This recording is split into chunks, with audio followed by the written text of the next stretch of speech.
पहली बार इस जंग के बीच खाड़ी के सारे देश ईरान के साथ खड़े हो गए हैं। एक तरफ ईरान पर हमला हुआ, दूसरी तरफ इजराइल पर भी रातों रात एक बहुत बड़ा हमला हो गया है और इजरायली ठिकानों को तबाह कर दिया गया है। खाड़ी देशों ने इजराइल के खिलाफ मिलकर फैसला ले लिया है, जिसके बाद यूएई पर भी मिसाइल और ड्रोन अटैक की खबर सामने आ रही है। एक एक करके सभी खबरों पर बात करते हैं। सबसे पहले जो बड़ी खबर है उसको देखिए। यूएई पर इजराइल ने मिसाइल और ड्रोन अटैक किए हैं। इजराइल ने यूएई पर कई सारे फॉल्स फ्लैग ऑपरेशन किए हैं, जिसकी अब रिपोर्ट सामने आई है। सूत्रों के मुताबिक इजराइल ने झूठे अभियान के तहत यूएई पर ड्रोन हमले किए थे, यानी कि एक फॉल्स ऑपरेशन के जरिए यूएई पर इजराइल ने कई सारे अटैक किए थे। एक ईरानी सैन्य सूत्र ने तस्नीम न्यूज एजेंसी को इस बारे में बताया है कि सशस्त्र बलों के तकनीकी आकलन से यह मालूम चला है कि इजराइल ने हाल के हफ्तों में झूठे यानी कि फॉल्स अभियान के तहत यूएई पर कई सारे ड्रोन हमले किए हैं, ताकि इजराइल खाड़ी के देशों को ईरान के खिलाफ भड़का सके। एक ईरानी सैन्य सूत्र ने तस्नीम न्यूज को यह बताया है कि सशस्त्र बलों की तकनीकी आकलन से यह सब कुछ पता चला है कि पिछले कुछ हफ्तों में जितने भी हमले खाड़ी पर हुए हैं वो इजराइल की ओर से किए गए थे। इजरायली शासन ने झूठे अभियान के जरिए यूएई पर ड्रोन हमले किए, यानी कि इजराइल ने ही इन पर हमला किया है। मई में यूएई पर कई सारे ड्रोन हमले हुए थे, जिसमें सबसे बड़ा जो अटैक हुआ था वो हुआ था बारका न्यूक्लियर पावर प्लांट पर, जो कि यूएई का इकलौता न्यूक्लियर प्लांट है, अरब देशों का इकलौता न्यूक्लियर प्लांट है। इसके पास ड्रोन हमला हुआ। एक ड्रोन ने इसके बाहरी इलेक्ट्रिकल जनरेटर को टारगेट किया। आग लगी लेकिन कोई घायल नहीं हुआ और रेडियो एक्टिव लीक नहीं हुआ, लेकिन फिर भी ये बड़ा हमला था। यूएई ने इस हमले को अनप्रोवोक्ड टेररिस्ट अटैक बताया और बताया कि 3 ड्रोन जो थे वो पश्चिमी सीमा सऊदी अरब की तरफ से आए और 2 को उन्होंने रोका, यानी कि इंटरसेप्ट किया। इसके अलावा Fujairah oil terminal, oil hub पर भी कई सारे ड्रोन हमलों की रिपोर्ट्स है।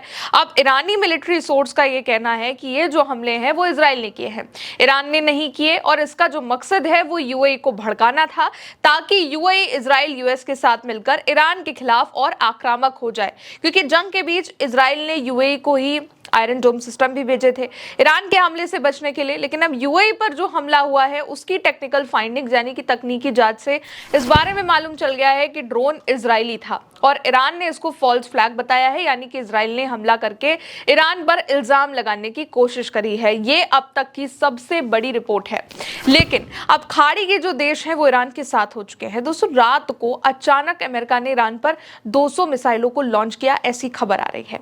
ईरानी गनबोट्स को हॉर्मुज में निशाना बनाया गया, जिसमें ईरानी सैनिक घायल हुए और मारे भी गए। और ये हमला उस वक्त किया गया जब ईरान अमेरिका के बीच बातचीत शुरू हुई। इससे पहले ट्रंप ने खाड़ी देशों से कहा कि वो इजराइल को मान्यता दे दे, लेकिन अमेरिका के हमले के बाद खाड़ी देश ईरान के साथ हो चुके हैं। खाड़ी देश पहले से ही इस बात को कह रहे थे कि अमेरिका ईरान पर हमला रोक दे जब तक बातचीत नहीं हो जाती है, लेकिन अमेरिका ने अचानक ये हमला कर दिया, इसलिए अब खाड़ी के देश अमेरिका की बात को नहीं मान रहे हैं। खबर यह है कि सऊदी अरब ने फिर से इस बात को बहुत ही क्लियरली कह दिया है कि वो इजराइल के साथ तब तक संबंध सामान्य नहीं करेगा जब तक कि फिलिस्तीनी राज्य की स्थापना के लिए कोई स्पष्ट और अपरिवर्तनीय रास्ता ना निकल जाए। सऊदी अरब ने अब्राहम समझौते को विस्तार करने के लिए अमेरिका की बार बार की जा रही मांगों का विरोध कर दिया है। एक सऊदी सूत्र ने कहा है कि वॉशिंगटन के दबाव के बावजूद उसका जो रुख है वो अपरिवर्तित है और ईरान समझौते के बदले में ट्रंप जो है ये चाह रहे थे कि अरब देश और मुस्लिम कंट्रीज इजराइल के साथ संबंध सामान्य कर लें, एक तरीके से इजराइल को मान्यता दे दे। डोनाल्ड ट्रंप ने शनिवार को फोन पर बातचीत के वक्त अरब और मुस्लिम नेताओं से कहा कि अगर वॉशिंगटन ईरान के साथ युद्ध खत्म करने के लिए किसी समझौते पर पहुंचता है तो वो इन देशों से इजराइल के साथ संबंध सामान्य करने की उम्मीद रखते हैं। यहाँ पर डोनाल्ड ट्रंप जो कहना चाह रहे हैं वो ये कहना चाह रहे हैं कि अगर हमारे और ईरान के बीच में किसी भी तरीके का समझौता हो जाता है तो खाड़ी के देशों को, मुस्लिम कंट्रीज को इजराइल को मान्यता देनी होगी, यानी कि ऑर्डर दिया गया। अरब देश इजराइल को मान्यता दे दे, ये ऑर्डर दिया गया, लेकिन ऐसा हो नहीं रहा है।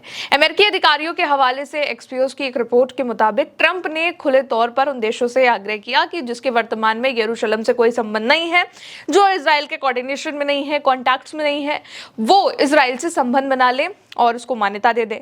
इसमें सऊदी अरेबिया, कतर और पाकिस्तान जैसे देशों को निशाना बनाते हुए ट्रंप ने कहा और बाद में सोशल मीडिया पर एक बहुत बड़ा पोस्ट किया कि ईरान जो है कि इस युद्ध को अगर हम रोकते हैं तो आप इजराइल को मान्यता दे दें, और सुझाव दिया कि ईरान खुद भी इजराइल के साथ संबंध सामान्य कर सकता है, यानी कि ईरान खुद इजराइल को भी मान्यता दे सकता है।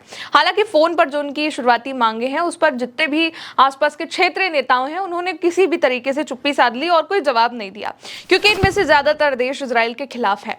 एक बात जो समझनी जरूरी है और होनी भी चाहिए वो ये कि अरब कंट्रीज भले ही अमेरिका के साथ युद्ध में रहे, अपने बेस का इस्तेमाल उन्होंने अमेरिका को ईरान पर हमले के लिए करने दिया, लेकिन इसके बावजूद जो बड़ी बात है वो ये है कि इजराइल से इन देशों के संबंध अच्छे नहीं हैं।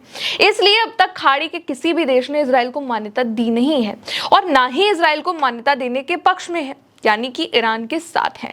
और अब तो खाड़ी के साथ भी इजराइल ने धोखा कर दिया है। खबर यही आ गई है कि जो भी हमले यूएई में हुए, खाड़ी में हुए, ड्रोन अटैक हुए, वो ईरान ने तो किए ही नहीं, बल्कि वो हमला करने वाला इजराइल था, जो कि खाड़ी के देशों को गुमराह करना चाह रहा था, पर ऐसा हो भी नहीं पाया। दूसरी तरफ एक आखिरी खबर यह भी है कि इजराइल पर भी एक बहुत बड़ा मिलिट्री एक्शन हो गया है। इजराइल पर रातों रात, आधी रात अचानक बहुत बड़ा हमला बोल दिया गया है और अचानक हिजबुल्लाह ने एक साथ कई सारे ड्रोन लॉन्च करे हैं और इजरायली ठिकानों को तबाह कर दिया है। अचानक देर रात यह हमला हो गया है जिसमें इजरायली सैनिकों को निशाना बनाया गया है। फिलहाल ये जो युद्ध है दोस्तों अब शुरू हो चुका है, मोर्चा खुल गया है और हमले भी शुरू हो गए हैं। हमारे साथ इस रिपोर्ट में इतना ही, फिर मिलेंगे नई खबरों के साथ। आप देखते रहिए उल्टे चश्मा यूसी। मेरा नाम है गौरी वर्मा, शुक्रिया।